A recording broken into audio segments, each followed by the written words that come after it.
नमस्कार दोस्तों, आज मैं आप लोगों के लिए जनरल साइंस के महत्वपूर्ण सवाल लेकर आया हूं, जो कि कई परीक्षाओं में बार बार पूछे जाते हैं। तो चलिए शुरू करते हैं। सवाल नंबर 1, दूध के दही के रूप में जमने का कारण है? अ माइकोबैक्टीरियम, बी स्टेफिलोकोकस, सी लैक्टोबैसिलस, डी खमीर। इसका जवाब है सी लैक्टोबैसिलस। व्याख्या: लैक्टोबैसिलस एक जीवाणु है जो स्त्रियों की योनि में तथा मानवों के आहार नाल में पाया जाता है। इनका आकार दंड या रॉड जैसा होता है। इसके अलावा यह जीवाणु दूध से दही बनाने में सहायक होता है। सवाल नंबर 2, जंतुओं में होने वाली फूट एंड माउथ रोग किसके कारण उत्पन्न होता है? अ जीवाणु, बी कवक, सी प्रोटोजोआ, डी विषाणु। इसका जवाब है डी विषाणु। व्याख्या: मुंह का खुरपका रोग या फुट एंड माउथ डिजीज विभक्त खुर वाले पशुओं का अत्यंत संक्रामक एवं घातक विषाणुजनित रोग है। यह गाय, भैंस, भेड़, बकरी, सूअर आदि पालतू पशुओं एवं हिरन आदि जंगली पशुओं को होता है। सवाल नंबर 3, कौन एक जीवित जीवाश्म या लिविंग फॉसिल्स कहलाता है? अ ड्रायोप्टेरिस, बी साइकस, सी पाइनस, डी जिनकगो। इसका जवाब है डी जिनकगो। व्याख्या: जिनको इसे एडियंटम के आधार पर मेडेनहेयर ट्री के रूप में भी जाना जाता है, पेड़ की एक अनोखी प्रजाति है जिसका कोई नजदीकी जीवित संबंधी नहीं है। जिनको को अपने स्वयं के ही वर्ग में वर्गीकृत किया गया है, जिसमें एकल वर्ग जिनकोप्सिडा, जिनकोइल्स, जिनकोएशिया, जीनस जिनको शामिल हैं, और यह इस समूह के अंदर एकमात्र विद्यमान प्रजाति है। यह जीवित जीवाश्म का एक सबसे अच्छा ज्ञात उदाहरण है, क्योंकि जी बाइलोबा के अलावा अन्य जिनकोइल्स प्लियोसीन के बाद से जीवाश्म रिकॉर्ड से ज्ञात नहीं हैं। सवाल नंबर 4, निम्नलिखित में से कौन सा विश्व का सबसे बड़ा पुष्प है? अ कमल, बी सूर्यमुखी, सी रेफ्लेशिया, डी ग्लोरी लिली। इसका जवाब है सी रेफ्लेशिया।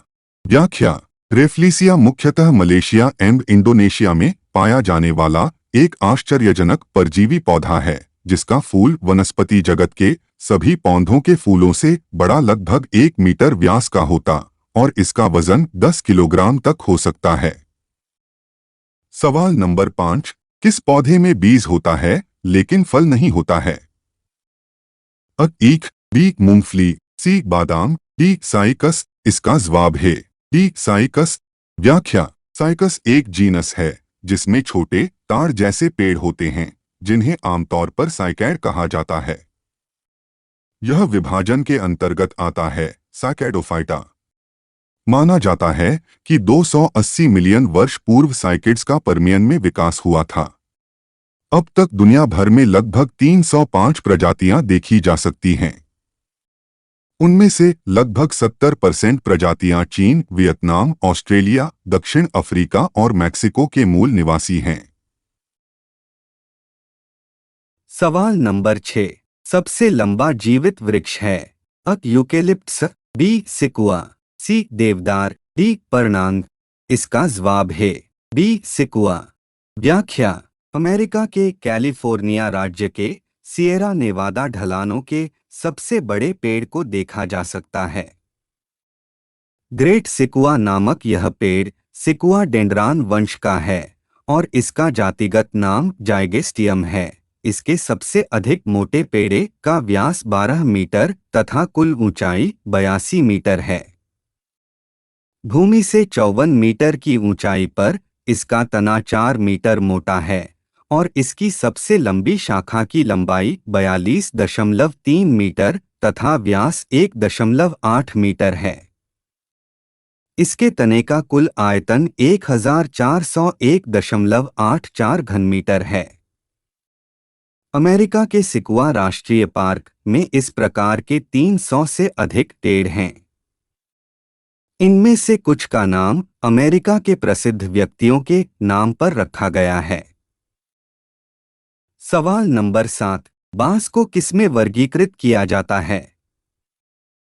अ वृक्ष, बी घास, सी झाड़, डी अपतरीन। इसका जवाब है डी घास। सवाल नंबर 8, केसर मसाला सैफरन स्पाइस बनाने के लिए पौधे का निम्नलिखित में से कौन सा भाग उपयोग में लाया जाता है?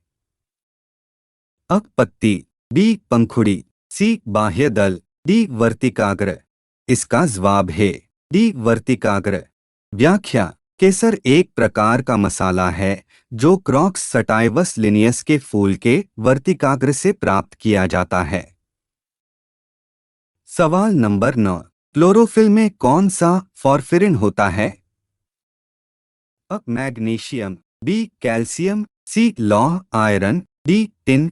इसका जवाब है अ. मैग्नीशियम। व्याख्या: क्लोरोफिल एक प्रोटीनयुक्त जटिल रासायनिक यौगिक है। यह वर्णक पत्तों के हरे रंग का कारण है। यह प्रकाश संश्लेषण का मुख्य वर्णक है। इसे फोटोसिंथेटिक पिगमेंट भी कहते हैं। इसका गठन कार्बन, ऑक्सीजन, नाइट्रोजन तथा मैग्नीशियम तत्वों से होता है। क्लोरोफिल तथा क्लोरोफिल भी दो प्रकार का होता है। यह सभी स्वपोषी हरे पौधों में पाया जाता है। सवाल नंबर 10। प्रकाश संश्लेषण का प्रथम स्थिर यौगिक है? अ. फास्फोग्लिसरिक अम्ल, B. Starch, C. Glucose, D. Diphosphoglyceric. इसका जवाब है सी. ग्लूकोज। व्याख्या: प्रकाश संश्लेषण में प्रकाश, पानी और कार्बन डाइऑक्साइड भोजन बनाने वाले अभिकारक पदार्थ होते हैं, जबकि ऑक्सीजन और कार्बोहाइड्रेट इसके उत्पाद है। प्रकाश संश्लेषण की क्रिया से प्राप्त अंतिम उत्पाद कार्बोहाइड्रेट, ग्लूकोज और स्टार्च होता है। प्रकाश संश्लेषण का प्रथम स्थिर यौगिक ग्लूकोज है। इसी प्रकार की और वीडियो देखने के लिए आपके चैनल को सब्सक्राइब करें।